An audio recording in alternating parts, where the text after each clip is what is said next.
Okay, so I think that we should start by all saying, like, good morning together. Is that gay? But how are we going to do it together? 1, 2, 3, good morning. But, okay. What? Please tell me your concerns about this. Well, I just mean, isn't it? Whatever. I don't care. Yeah, we can do it together. Let's just try it one fucking time. Are we doing it on 3 or after 3? After 3. All right. 1, 2, 3. Good Good morning. A plus. That was fucking terrible. All right. Welcome to It's Just Brunch number 2. Hi, everybody. I'm Colin. I am Kate. Hi, I'm Zach. Hi, Kate and Zach. So, how you guys doing? How's your week been? My week's been good, actually. What have I been doing? God, it's just there's a lot just like swimming around my head. It's hard to just pin one down. You had a birthday. Oh, I did have a birthday. I had my birthday on Tuesday. I turned 26. So I'm officially in my late 20s. Which I don't care what anybody else says. That's how I feel. Yeah. So I read for Medicare. What else did I do? Oh, I had wonderful dinner with Michael and Colin and his husband Joe and Daisy and Patrice and everything, and that was really, really nice. But this weekend, I'm going to New York City with Michael to meet up with his parents because Michael's Carnegie Hall performance is this weekend. So we're hitting up New York City, looking at different neighborhoods that we'd want to live in, and just seeing the sights. Just living the life. Just living the life like it's golden, right? Have you met his parents before? I have. Yeah, they're great. They love me, I think. No, that's amazing. Well, who wouldn't, first of all? And second of all, that's just a big step. Like, and we have to share a hotel room together. Oh, my goodness. So, really, anything goes at this point. Snap. I'll drink to that. Yay. Where's your mimosa? Kate does not have a mimosa today because Where's your mimosa, Kate? Kate had too many glasses of wine last night. And it is I would like to announce to everybody watching this that it is super effing early right now. It's 8:45. Thanks to Zach and his romantic getaway to New York City. We have to film this. That's no excuse. Brunch starts at Saturday and ends at Sunday. Before the dawn of time, we are filming this, everybody, according to my body. So I had a pretty good week. The website is basically what I've been doing besides, besides like my actual job. But the website looks great. We've got lots of good posts up, and social media has been a lot of fun, and that's what I've been working on. So that's been my main thing this week. So I hope everybody's watching. And Colin, how was your week? Good. Well, I am still in my final semester in the MFA program. And so a lot of my time these days is spent finalizing my thesis, which is so close, hopefully. And now here we are, another brunch. How many pages do you have left of your thesis? I mean, I have the page count. It's just like making all the corrections that my mentor Kim, who I love, but she's very, very detailed, which is what I actually love about her. So I've got to go through each page, one by one, and sort of tighten it. And I think it's getting there. I still have to. I started my critical intro, which is obviously an important part of it. So I still have to finish that. But yeah, I think I'm on track. Fingers crossed. Good. Mm-hmm. You are on track. You graduate in 2 months, 3 months. So exciting. 4 months. Oh, and I made plans. I think I decided I'm going to go for the full residency, my final residency. I'm going to just do it, go for the full thing. And I'm going to TA in a workshop. Oh, it's so fun. If anybody out there is in a low residency MFA program, I recommend TAing. It's awesome, and yeah, it's a good experience. So you'll have fun, Colin. You'll be great at that, Colin. You'll be so good. Thank you. And I definitely say go to your full residency, or last residency. I didn't do mine. I just went for graduation. That sucked. Like, I wish I went for the whole thing, but I was so poor. Excuse me. Shut your mouth. Hecky. Hold on. Put her on camera. Yes, let us see your doggy. Come here. It's Kaki. Say hi to the camera. She has a toy that used to be white. Let go of it. Thank you. Look at it. Ew. She's my little puppy dog. Give her a mimosa, she'll be fine. She loves alcohol. Who doesn't? Huge lush. All right, so I think we should take a minute to say thank you to everybody, because we have, in less than 24 hours, we got over 100 likes on Facebook. And we have almost... It's incredible. So thank you, everybody. And we have almost 40 followers on Twitter. We could definitely have more of those. So follow us on Twitter at It's Just Brunch.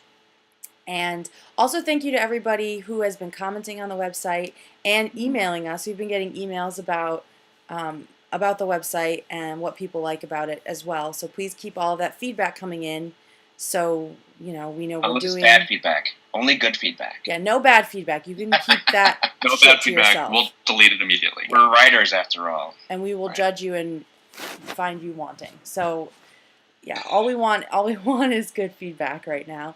And yeah, leave us suggestions. There's a spot on the website for that, where you can ask a question or leave suggestions for blogs you'd like to see or topics you'd like us to cover. So thank you everybody. Thank you for a fabulous first week. So let's talk about our topic for this week. Cool. All right, so putting Khaki down. I think what we decided to discuss was humorous writing, just because I'm reading Kathy Griffin's memoir from 2010 called Official Book Club Selection, which is incredible. I love her because she gets it. I don't know, but her writing is so successful because she writes really well to begin with. Michael first asked, do you think she actually wrote it, or do you think she had someone ghostwrite it? And I think she actually wrote it. I think it sounds like her. It's very consistent with her voice. Her punctuation is really good. Her grammar is really good. So, is it about her life, or is it more like material from her act? No, it's about her life. It's like Bossy Pants, where it chronicles how she got into the business. But then so that's really funny because she started out in doing improv groups with Janine Garofalo is a main character in it. Lisa Kudrow is a main character in it. Who she talked to all the time, and it's but then she talks about her divorce with her husband, which I was totally into because I'm a nosy bitch. But it's really good. It's really. She was a lesbian. Did you really?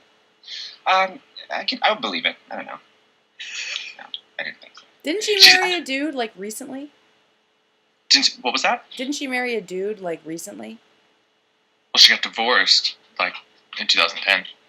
I remember that. That was rough. That was rough. He stole $72,000 from her. I know. I was so shocked because they were on the show together. That was so crazy.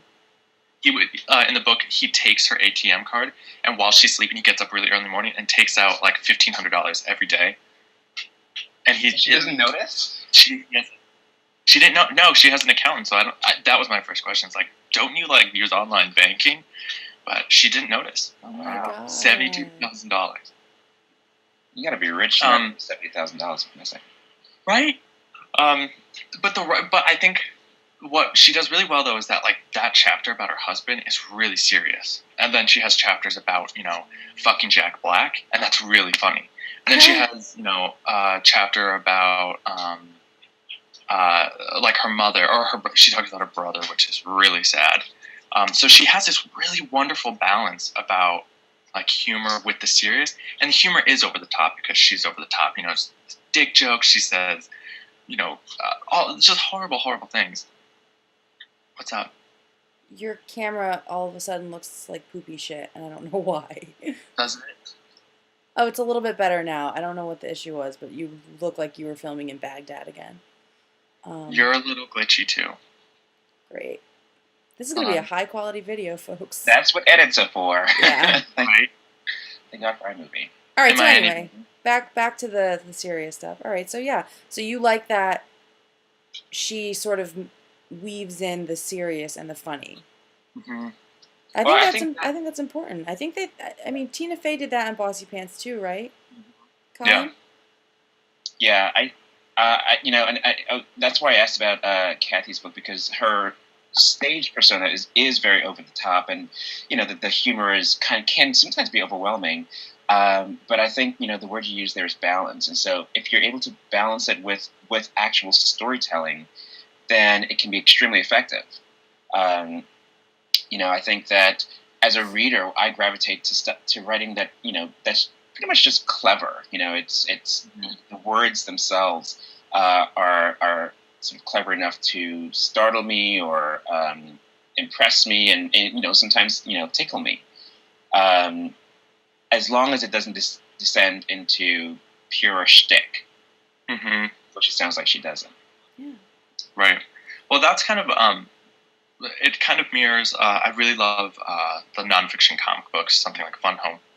And when I was doing my third semester project in school, I looked at all of these visual texts. And I had Kim as well for my mentor then. And what she had asked me was, you should really look at the words separated from the images to see how they work together if one is relying too much on the other. And I think that's kind of the same in humor, though, is the writing, the story getting kind of overshadowed by the comedy, or is the comedy getting lost in the story? That it's just, you have to have this perfect blend, this perfect hybrid between literary humor and not just writing like the fucking Real Housewives, like writing like those obviously are not written well, and they're just gimmicky. Like they're all gimmicky, and you have to make sure that you're not, when you're writing humor, you're not just them. Right. Maybe this one will be better. And drama is so much easier to write. Not saying that writing serious stuff is easy, because I don't put a lot of humor in my stuff. There's a little bit here and there, but that's just not the stuff that I write. And Zach and I were talking about this, how he's finally realized from reading Kathy Griffin that he needs to make his shit funny, because Right. he's funny. So we were talking about, how you have to make it seem like you're not trying to be funny. Right. Because Right. we can see that immediately. If Mhm. you are trying too hard to be funny, it's gonna come through. So you have to have a very measured hand with it, and you have to find your voice of humor and not try and sound like somebody else. Like David Sedaris, very, very specific. Sometimes you don't even really know why it's funny. It's just the delivery, but it's on a page. So it's the way he forms his sentences. It's the way he sort of just comes to a dead stop with something really shocking that makes you laugh. Really well. I think for him, it seems to me a lot of his stuff is about sort of making the audience a little bit uncomfortable. Right. And that's why they laugh. And, reminding you of really uncomfortable, embarrassing things from childhood. And that's why you laugh. Like the short story the essay he had in the New Yorker about his sister who was an addict and died. Devastatingly sad. But I was laughing the entire time. Mm-hmm. Because he's talking about his family 1 minute in the grocery store saying ridiculous shit, and then the next about his sister, dying alone in an apartment somewhere. So it's like you have to bring your reader to the extremes in Mm-hmm. humor Well, in that case, without them feeling that as much. Mm-hmm. Mm-hmm. And the humor can be a blanket sometimes for those heavier issues. I mean, I think that's one of the tools we have as writers, is to explore these uncomfortable, sad, or tragic issues in a way that doesn't overwhelm the reader. And I think Sedaris is a really good example of somebody who is able to use humor as a blanket without overwhelming it or without burying the real issue. And you're right; it's not easy to do. I think, and I've read Zach's writing. I think Zach. It's probably easier for Zach because he's actually a funny person in real life. Funny looking. Oh. And I think that's important, especially when you write nonfiction, to have your voice come through. And if your voice is funny and engaging, then even better. Yeah, I think it's hard to teach good humor writing. I think it's, in a lot of ways, it's sort of instinct. And if you are not funny in real life, don't try to be funny in your Right. story. Because it's like going to a really bad comedy show where you're like, oh, I want to laugh so bad, but you're so terrible. And I don't. It's like when you watch people like on live TV or something try to be funny, do something embarrassing, and you're embarrassed for them, and you're immediately left to like. That's how I feel when I read like really really shitty humor. Like some of the submissions that we've had over the years when people are trying to be overly funny. I remember reading this one essay that was incredibly racist, but it was trying to be like ironic about the racism and trying to be like at the end the character had some enlightenment, and it was not funny. Like did not deliver at all. So like every roast ever done on Comedy Central, pretty much. Right. Exactly. Just to be clear, Zach is talking about submissions at the literary journal that we worked on at Fairfield University, not from our colleagues. No, not here. Thank you. Yeah, and not from in our workshops and things like that. No, not at all. No. Probably should have said that. But it's fine. But I think also what's important though is to not try to do stuff like that. Like, that person took a huge risk by writing something incredibly controversial, and it didn't work. But they probably realized it at the end, that they were like, all right, so I know I went too far with this. Obviously, I need to pull back, or I need to find a different execution. But I think kind of that's probably how you get good at writing humor, is that it's just complete trial and error. It's probably like jokes, like stand-up comedians, like they're gonna bomb, they're gonna offend, that they have to kind of try out things. So yeah, and just like writing drama, but maybe even more importantly, you need an audience. You need to see if other people think your stuff is funny. Right. Absolutely. So yeah. Cool. All right. Well, let's talk about what's coming up this week on itsjustbrunchblog.com. Cool. Well, I know on Monday I put up.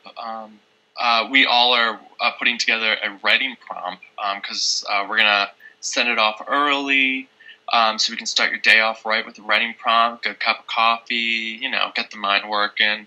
So we got a fun little writing prompt for you on Monday. And then on Tuesday, I'm going to share something that's huge in my life right now, which is time management and why it's so hard to schedule writing time and editing time and, even sleeping time. So I'm going to write about that and probably ask for your advice. I'll do it. And then on Wednesday, I will be talking about my favorite words because I'm a word nerd, so look forward to that. And then on Thursday, I'm going to be covering the film adaptations of books. And, is the book better than the movie or the movie better than the book? And then on Saturday, Friday we'll have a wrap-up of the week. And then Saturday we have a special announcement, which you will have to tune in to the website to see. And then Sunday we'll be back with another episode of Brunch with, it'll be a surprise. Next week will be a surprise brunch. That's all I'm going to say. It'll be a good one. A great surprise that you guys should all be excited. Now. Yeah, you guys should all be excited for next week. We'll just say that. Right. You better be excited. You better, or just go back to bed and try again. And don't forget to share this and like it and follow us. Tweet it. Comment. Put it on your Pinterest. Yes, tweet about us and use hashtag It's Just Cloud Brunch. somebody. Yeah, that's right. So yeah, follow us, like us, share us with your friends, share us with strangers, whatever you want to do. Instagram it. Instagram a blog. Take a picture of the blog with your phone. Why the hell not? Yeah. Why not? Do it. So thank you everybody again for a great week. Have a great week, and we hope you enjoy our content next week. And feel free to go back and check the other stuff. But have a great week. And if you don't enjoy it, you know what? That's okay. It's just brunch. It's just brunch. It's just brunch. It's just brunch. All right. Bye, everybody. Bye. Bye. Cheers. Cheers. I drank all mine. Oh.